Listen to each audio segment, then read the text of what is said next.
Hello everyone.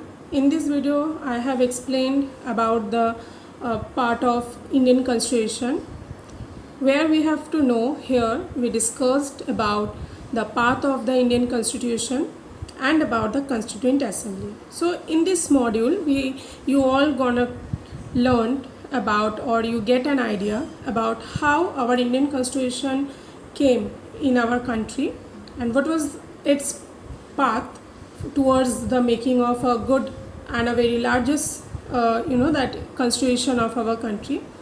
Not only that, as well as you will also learn about the Constituent Assembly, that what is Constituent Assembly and how our Indian constitutions or the people of our country they accepted till the up to this year they are continuing with this constitution. And what was the reason that our people are adopted and they accepted the constitution which was made by our previous leaders. So let's start with our module with the introductions and the path of making of Indian Constitution. This part included in the chapter Constitutional Design of your NCERT book. Now we have to know that what are the path towards the constitution. That's we have to know. Before we have to know, you all know that South Africa, from the previous topic from the previous video, you get and understand about the story of the South Africa, where the Nelson Mandela and the others people of the South Africa, they struggled a lot for getting their independency, for getting their constitution. And you all know that the constitution of the South Africa was known as the finest constitution of our the world. So just like South Africa, India's constitution also was drawn up under very difficult circumstances, because we all know that we are under the British Raj, so it's not very easy manner that to get our own constitution, as the British was never when they are leaving, that during that time the British given only few rights to the Indian citizens. So it's a very difficult position for making the constitution.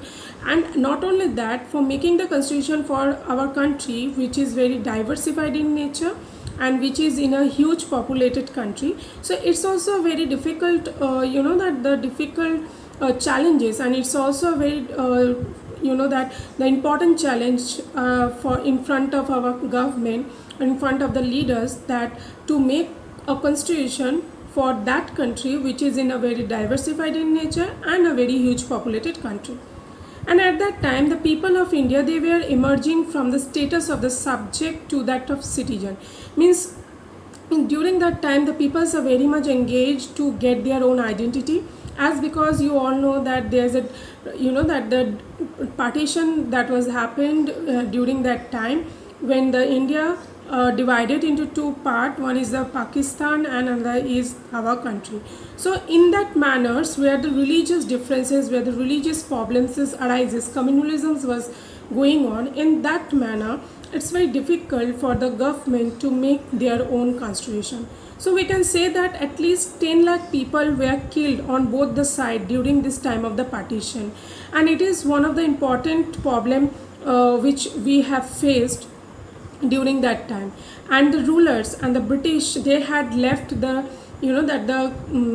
princely state, they left the power to the princely state, whether the princely state wanted to merge with country like India, or they merge with the Pakistan. So it's totally upon the decision of the that the princely state and the British give. And that is also another challenges in front of our political leaders, that how to create it or how to integrate it, all the princely state into our country and increases our country. So along with all these different kinds of things, along with all these different kinds of challenges which is came in path of making constitution, still somehow our government or our politicians, they are very that giving their all the efforts and make our constitution, and which still now we all peoples are following our constitution. So let's see that what are the parts of our constitution.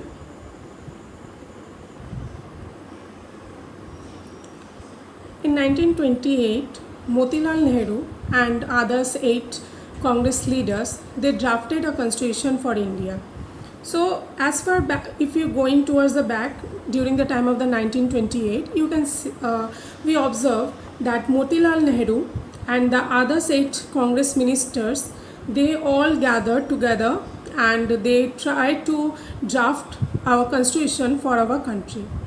And not only that, in 1931 also, there's one resolutions at the Karachi session of Indian National Congress. They organized one session in the Karachi, which is hosted by Indian National Congress, where they discuss on the matter that how independent Indian's constitution should look like. Because after the independence, this part will be you get in class 12, chapter number 1 of Indian politics, where it is clearly said that we get during that time after just independence, India faced a very big 3 challenges in front of them, that how to shape our nation, as because you all know that our nation is that is diversified in nature and a very huge populated country. So how to shape our nation, and we know the word democracy, but how to establish the democracy in our country.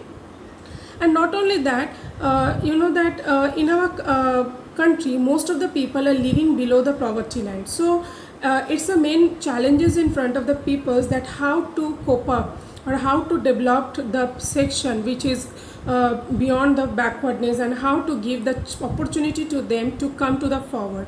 So along with this all that challenges, it is the biggest challenge in front of the nation, in front of the country, that how our leaders will make the constitution. And that is the main issues, or that is the main that the discussion point in 1931 in the session of Karachi by the Indian National Congress, where they wanted to discuss about how our independent country should look like, and what is the constitution should look like of that country.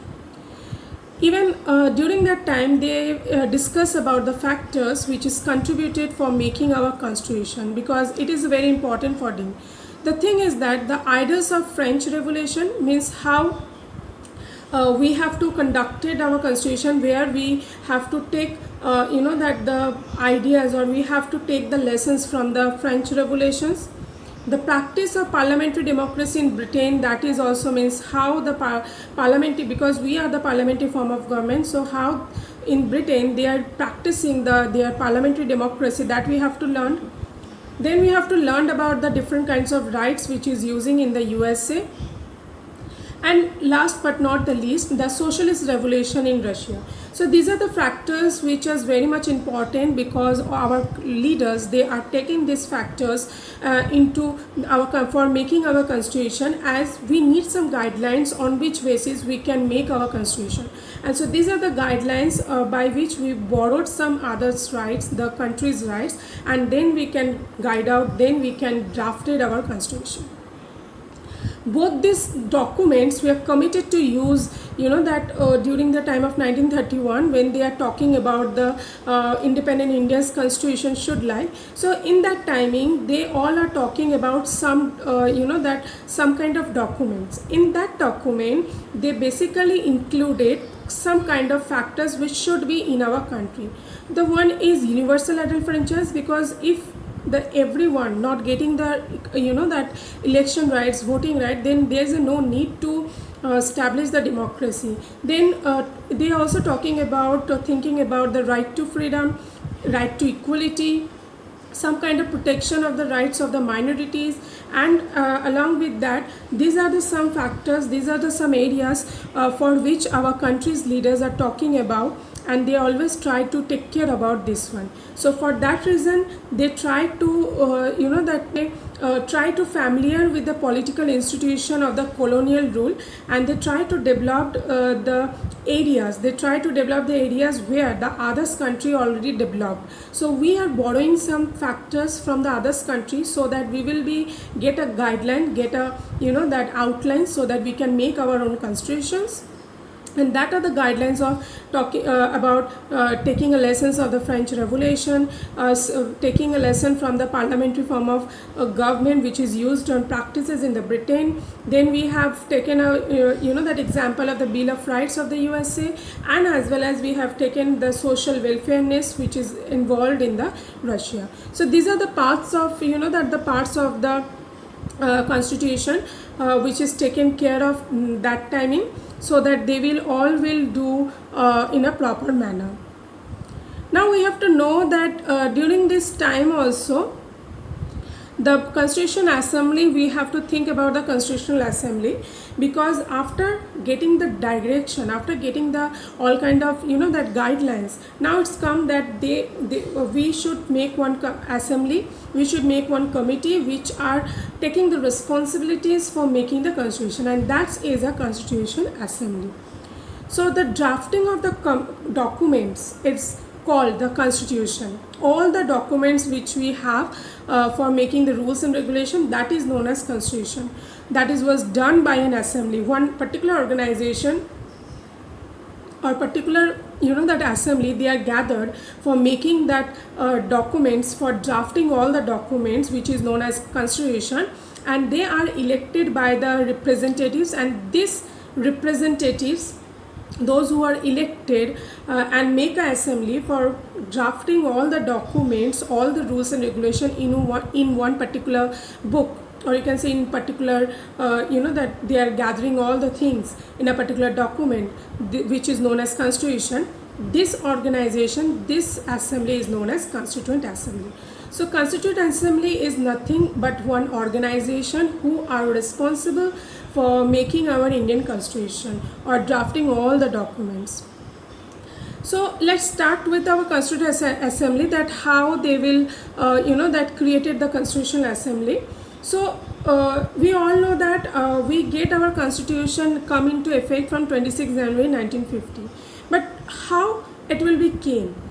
What was the path of or you can say what was the journey of our Constitution? So in 6th December 1946, the first meeting was held just after the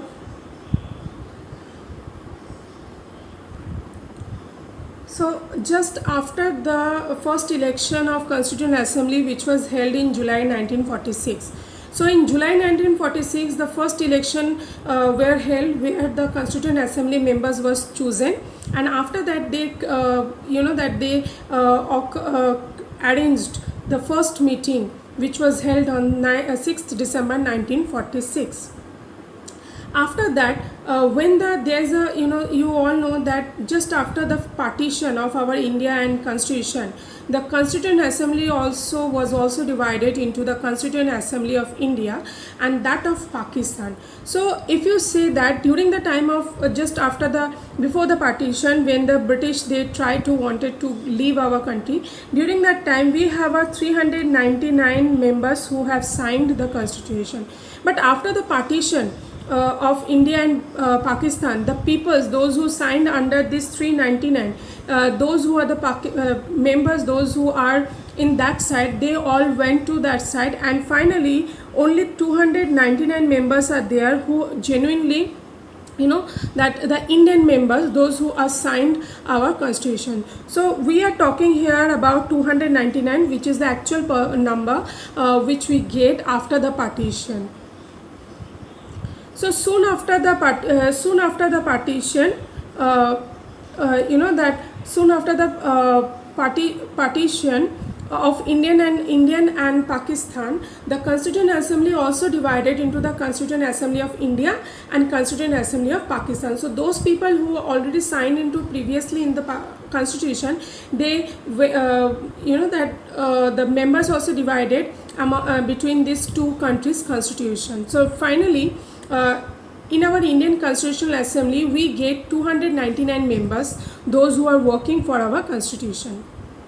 And the Assembly, which has adopted the Constitution on 26 November 49, but after when it was adopted on 26 November 1949, it was taking a period of almost 2 years, 11 months and 8 days. After that, finally, it become affected or it become enforced on 26 January 1950, and that year we are celebrating as a Republic Day of our country, because in every year we are celebrating this day as because we finally get our constitution. Now, you all know that Dr. Rajendra Prasad was a chairman of the Constitution Assembly, and the father of Constitution was Dr. B.R. Ambedkar. The Constituent Assembly, they are working in a systematic, open and sensual manner. It's not like that all the peoples are, that they are randomly are working with each other, but not only that, they are working in a systematic manner, so that they can represent their constitution in a very proper manner and can include all the elements, all the components which they actually that needed. So first, what they are thinking, that whatever the constitution that was made, the first thing is that should be some basic principle should be discussed, so that it will be easy for the leaders, so that they will be gathering all the basic principle which on which basis our constitution that was created. Okay. Next one is that then a drafting committee chaired by Dr. B.R. Ambedkar, they prepared the draft constitution for discussion. Means you all know that whenever you are making your own notes, in that time first you always try to make a blueprint that what should be the points that you should include it in your notes. Suppose when you write down any notes, you always take care of that there should be introduction, there should be the bodies, there should be there that conclusion. So these are your points which before you making the notes you keep it in your mind, right? And if when you that you tally all the 2 to 3 books is togetherly, and then you jot down in a paper all the points by which you can make your notes. The same thing will be happen over here in a similar manner. First, the thing is that to making the constitution, some basic principles should be there, so that everyone should be that they should discuss about the basic principle and can agreed upon that. Next one is that they are drafting, they are gathering all the jot down all the points and gathering over there and drafted and jot down all the points, all the principles by the Dr. B.R. Ambedkar for the discussion. Even after after several rounds of discussion took place on the draft commission, clause by clause, more than 2000 amendments were considered. So please make me note one thing, that this it is a very somehow it is wrongly typed, so please write down that it should be draft, DRAFT, draft should be there. So please write down in the notes that there should be draft. Okay, so by mistakenly it is done. So more than 20,000 more than 2000 amendments were there who considered after several rounds of discussion took place on the draft commission, which is done by clause by clause. Not only that, the members who are deliberately given their efforts for 114 days, which is moreover spread for 3 years, where every document that the document which are spoken, or the document which has that every document or the every word which is spoken by the Constituent Assembly, they are reserved, they are recorded, and that recorded things is known as Constituent Assembly debates. Okay, so please remember one thing, that all the words, okay, all the words which is plus documents which is they try to discuss, these things is known as Constitution Assembly debates. Please remember this one, that this is known as Constitution Assembly debates. Okay, so the members who are deliberately for 114 days, they are that all over the 3 years, where each and every document and each and every word which is spoken in during the time of the that Constituent Assembly, they has been recorded and preserved, and that is known as Constituent Assembly debate. Now we have to know that why we people are accepting our constitution.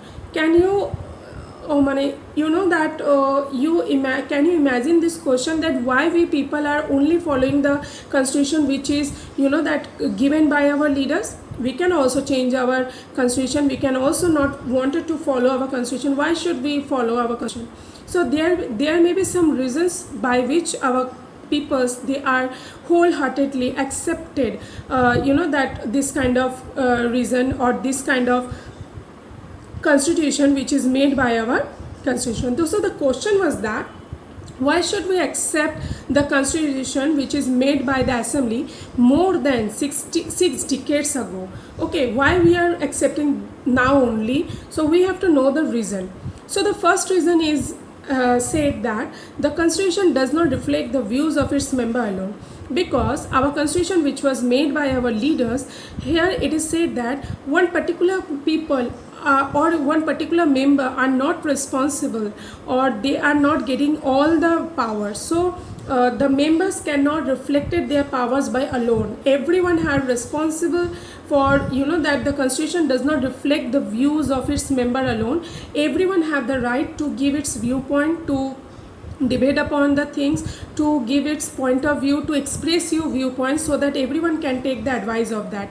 So it's not a thing, and this is the first reason why we are accepting our constitution, because in our constitution all the peoples get an equal right for giving, you know, that there's freedom. They have the freedom to speak and to express themselves. So along a member cannot be have all the power to express their own viewpoint. So this is the one reason that why we are accepting our constitution in a very broad manner.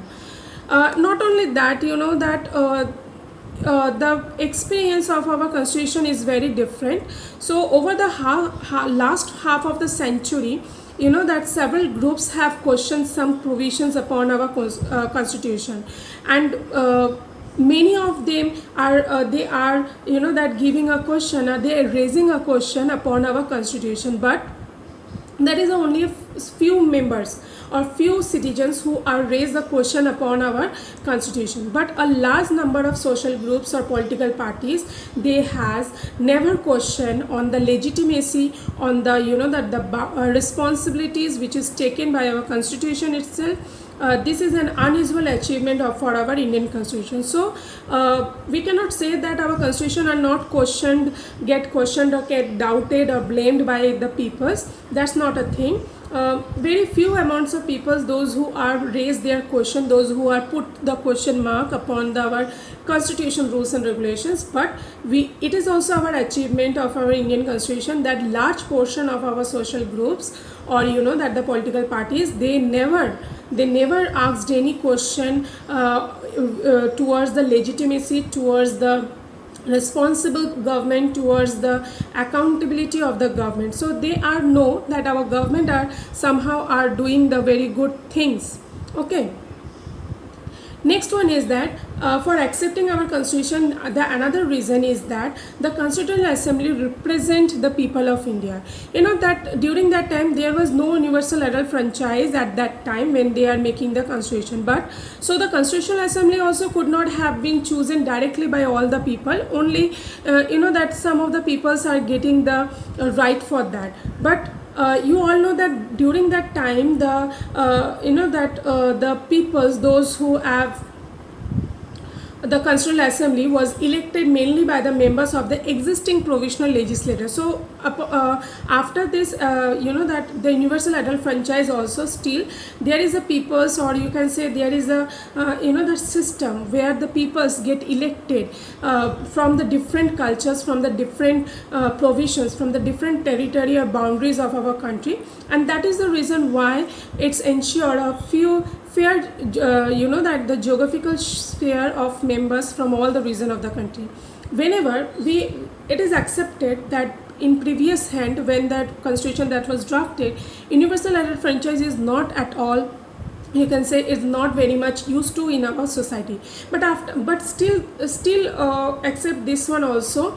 The election will be done, the members are elected from the different provinces, from the different areas of the country, and due to this reason it's a fair decision, because when the different areas, from the different areas the election will be occurred or it is held, then automatically the different geographical areas members will come in this country. And if later on, when the universal adult franchise was that it was established or it was practices in our society, then there will be no differences, as because the already we are selecting, already we are elected our leaders from the different corners of our country. So basically the universal adult franchise and these types of things are not at all differentiated. Okay. And not, you all know that during that time the assembly was dominated by the Indian National Congress, and the party that lead the India's freedom struggle.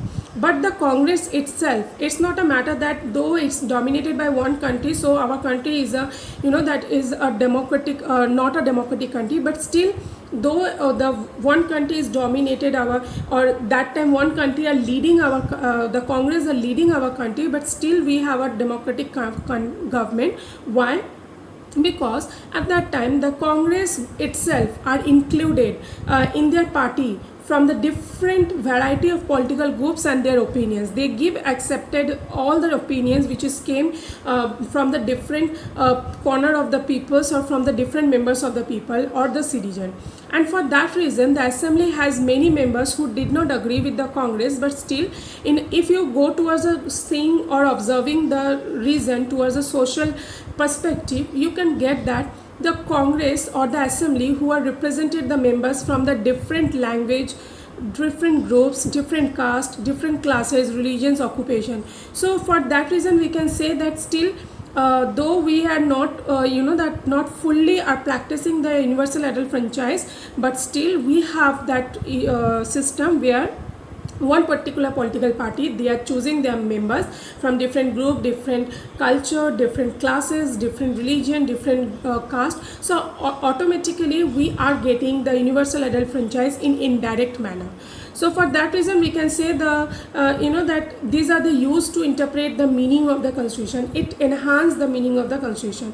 So I hope from this you get understand that what are the paths of our constitution for making for our India as a strong country, where we have a good constitution, we have a largest constitution, we have a that flexible types of constitution where we can changes our rules, and that we can drafted our constitution, we can amended our constitution, or we can modified our constitution according to the situation. So we have the constitution which is very flexible in nature, which is written and unwritten, as well as which is a very the largest constitution of the world, so that we can be that getting our constitution in a very good manner.